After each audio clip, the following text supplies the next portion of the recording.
What is up, everybody? We are slowly getting to the end of this terrible, terrible season of Married at First Sight, but this is just the season that doesn't end. You know, we basically got a filler episode this week. We pretty much had a filler episode last week. We 100% have a filler episode next week before finally getting to decision day in 2 weeks. This season has been absolutely horrendous. Might be the worst in franchise history. The matchmaking, absolutely abysmal. These couples have been terrible right from the start, and I'm honestly just want to get to the end. Like, we just got to survive to the end.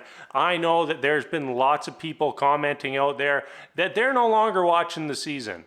They say, hey, we can watch a recap and get more enjoyment out of that than the actual show. And I think that goes to show just how far this franchise has fallen. There is no love anymore. This is just about getting as much ratings as possible. But the big news that I want to share with Married at First Sight is the happy endings are what keep this franchise alive.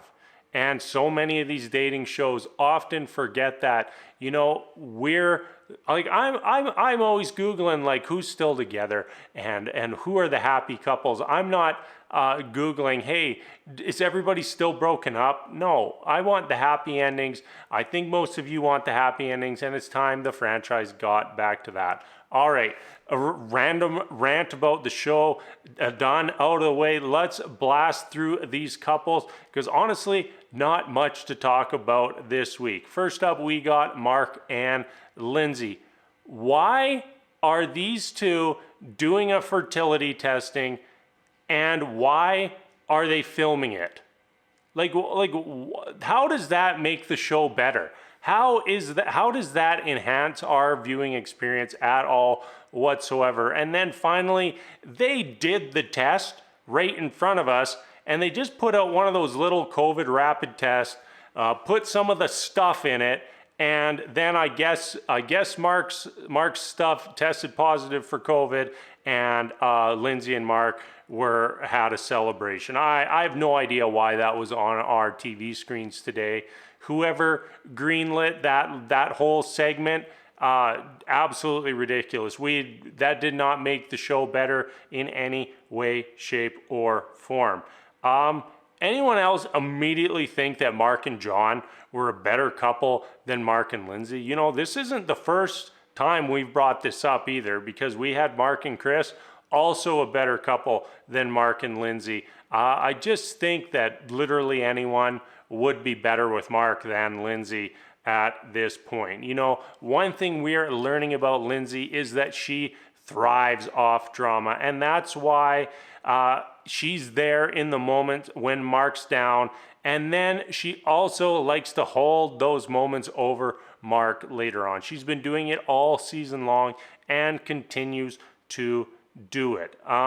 Like, honestly, for these two, like, if we're basically at the end of week 8 now, and if you don't have clarity about what you should do on decision day, then your decision should be no.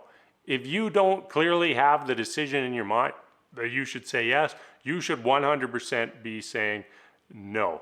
We heard Lindsay saying that Mark is rigid and doesn't change. One, not true. I think Mark has changed tremendously in his 8 weeks. Meanwhile, Lindsay, I don't think she's changed one little bit. So a little hypocritical there, in my opinion. And two, Lindsay is just constantly trying to shove things in Mark's face. You know, it just going. Just ridiculous. You know, touched on this earlier, but like, Lindsay wants Mark's life to be in crisis. You know, that's when she's happiest, when like things are going terrible for him. Lindsay is worried about Mark being good enough for her. Somebody needs to get this woman a mirror ASAP, because she ain't good enough for him. The injury at the football game. I don't know if anybody else caught this, but Mark hurts his leg, and then Lindsay immediately grabs his leg and wrenches it up in the air. That's not helpful. That is not helpful at all whatsoever. Thankfully, somebody got her out of there, but it was the whole cat situation all over again. Lindsay, please let Mark hold on to the good things from his past. She is constantly trying to crush everything that he wants. Absolutely everything. They're in, I believe it was his grandma's apartment, and he's basically saying like, hey, after decision day, I would love for us to move in here. And, she's just like, well, I changed this, I changed this, I changed this, I changed this. You can't have anything from your past. You got to get rid of it all. We can't have it. This is ours. This is ours. No, let the man hold on to something good from his past. Quit trying to throw out his life and quit trying to erase who Mark is. Last moment together that we see of them is Lindsay in bed belittling Mark and then laughing.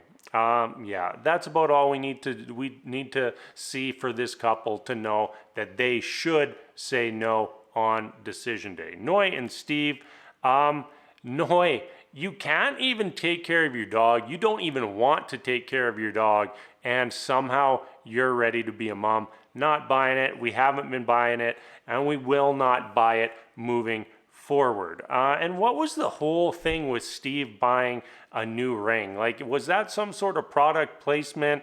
Was that supposed to be his thing for decision day? I don't know what that was, but one thing I do know is that Noy can very clearly be swayed by money. So by giving her an expensive gift, I think that will help her to say yes on decision day.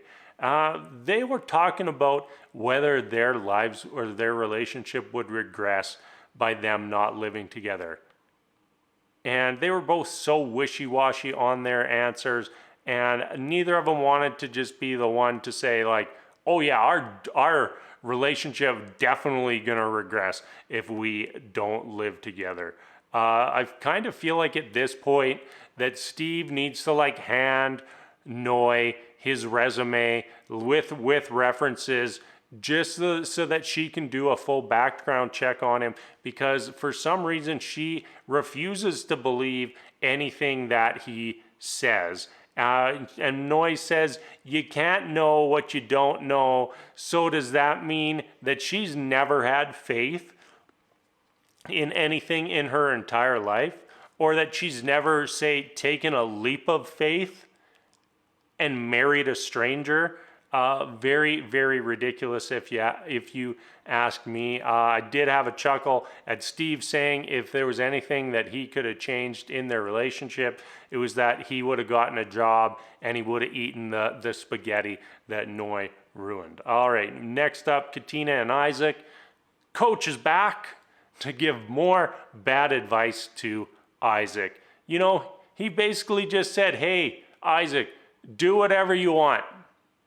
Wow, that was some sage advice, coach.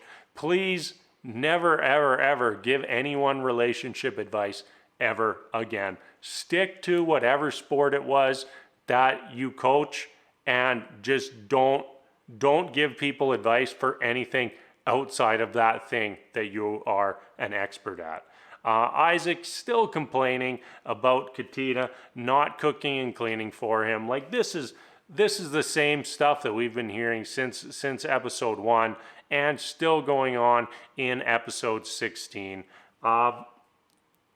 Katina and Isaac had dinner together, and I 100% got distracted by Isaac taking a swig of his wine straight from the decanter. Like, it just threw me off. It really did. They're having this nice romantic meal, and then he takes a swig straight out of the decanter. Whatever, but we can probably just fill in the blanks. I imagine Isaac said some junk about how he's better at life than Katina. And if that's not the case, then someone please correct me in the comments. Anyone else getting the feeling that Katina just doesn't want to get divorced? And it has nothing to do with Isaac. She just does not want to get divorced. You know, she signed up for this for it to be a forever, and she's just kind of going with it. The last moments together, Isaac was an absolute jerk with all of his answers to every question and his behavior in that entire conversation. I don't get it. It's absolutely ridiculous to me, and he just doesn't deserve her, period. Last couple of the week, Jasmina and Michael. I'm going to be real mad if Jasmina is just waiting for Michael to make a move. And I'm almost getting that impression at this point. Like, Michael's being extremely patient, you know, done what she wanted. And I just feel like we're going to get to decision day and she's going to say something like, oh, I wish you would have made a move. And it's like, Jasmina, you told him not to make a move and he respected that. You can't be mad at him for doing what you wanted. But I just feel like that is how this couple is going to end. And we also got to hear Jasmina tell Michael that everything is perfect in their relationship, but she still feels absolutely nothing for him. I don't know. This is like the only couple I even feel remotely close to rooting for, and I just don't see how even they can say yes on decision day. So, you know, we have Miles and Karen. They were a reasonably similar situation. They said yes, and as far as I know, they're still together. So who knows what decision day has in store for this couple.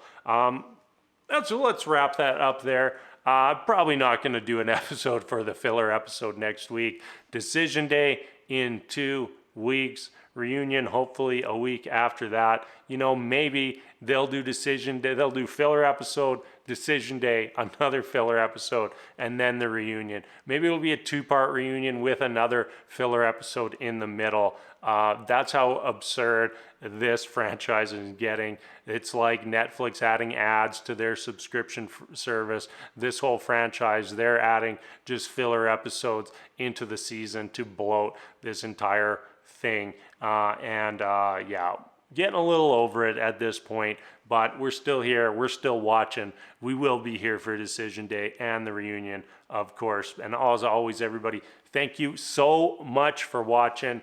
And until next time, we'll see you later.